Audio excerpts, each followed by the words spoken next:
Eyvallah. Malumunuz tekstil kent başlanırken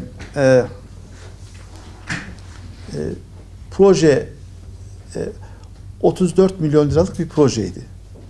Ancak daha sonra bu projede revizeler yapıldı ve şimdi gelinen noktada 50 milyon liralık bir proje haline dönüştü.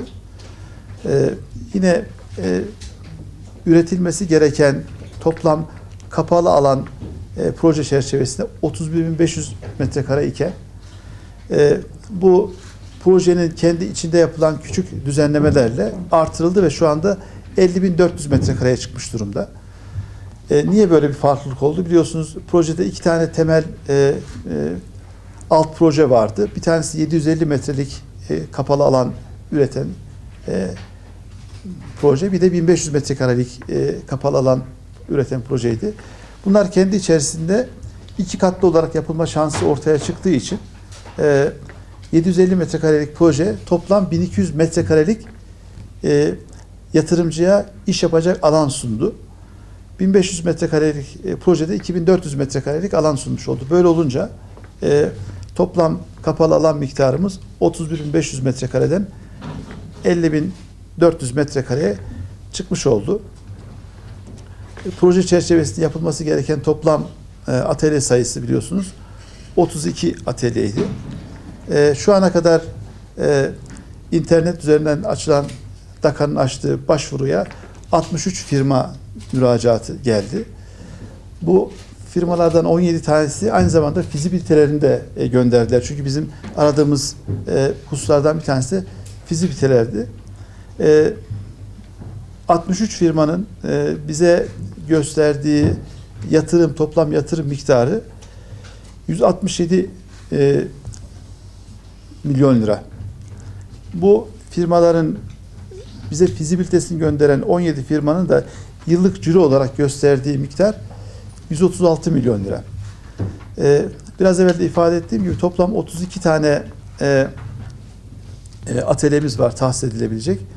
Bunlardan biz duruma göre bir firmaya bir veya daha fazla atölye verebilme imkanımız olduğu için toplam 21 ile 32 arasındaki firmanın talebinin kabul edileceğini varsayıyoruz ve bunun üzerinden de işlemleri yürütüyoruz. Ama bunlar atölyeleri tamamlanmış yapılar. Bir de isteyen girişimciye hazırlanmış parsellerimiz var. 26 tane parselimiz var. İsteyenlere onları da verebileceğiz. Dolayısıyla bizim varsayımız birinci etapta 5500 ile 8800 arasında bir istihdam oluşabileceğini değerlendiriyoruz tekstil kentte. Tabii 5500 istihdamın oluşması demek ve tamamının tekstil alanında uzmanlaşmış firmalarda çalışarak olması demek bizim bir ön hazırlık yapmamızı gerektiriyor. İşte bu çerçevede bu proje fikri ortaya çıktı. Biz proje fikrini birlikte inşa ettiğimiz kuruluşlarla şu anda bir aradayız. İşgem, Milli Eğitim Müdürlüğü, İşkur, DAKA, KOSGEB ve valiliğimiz bir araya geldi. Bunları birlikte önce bir mütalaa ettik. Nasıl yürütebiliriz diye.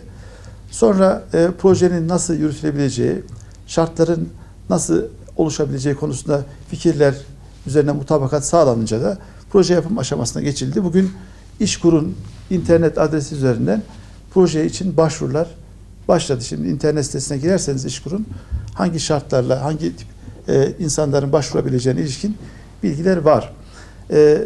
Temel itibariyle biz iki alanda insan yetiştirmeyi düşünüyoruz. Bunlardan bir tanesi seri makinacı dediğimiz dikiş yapacak, konfeksiyon için dikiş yapabilecek arkadaşları üreteceğiz. Böyle bir beşeri sermaye üretmeye çalışacağız. Bir de overlockçu dediğimiz meslek dalından insanların yetişmesini sağlayacağız. Biliyorsunuz Milli Eğitim Bakanlığı'nın 3 yıl evvel başlattığı bir proje hala devam ediyor. Okullar Hayat Bulsun bu projenin ismi. Bu proje çerçevesinde biz elimizdeki eğitim kurumlarını bu tip sosyal ve ekonomik projeler için tahsis edebiliyoruz. Milli Eğitim Müdürlüğümüz bizim 9 okulumuzla, daha doğrusu 8 okulumuzla bir de işlemin salonu olmak üzere 9 atölyede hazırlıkları tamamladı. Yeteri miktarda iş makinesi hazırlandı. Salonlar oluşturuldu. Toplam 500 genç arkadaşımızın tekstil alanda eğitilmesi için de start verilmiş oldu. Bunun finansman bölümünü İşkur yürütecek. Koordinasyonunu İşkem yürütecek. Milli Eğitim Müdürlüğümüz alan tahsis etmiş olacak ve öğretmen, yani bu usta öğretici arkadaşlarımızı görevlendirmiş olacak. Ve toplam 2 aylık bir süre zarfında biz arkadaşlarımızı yetiştirmiş olacağız. Teşekkür ediyoruz.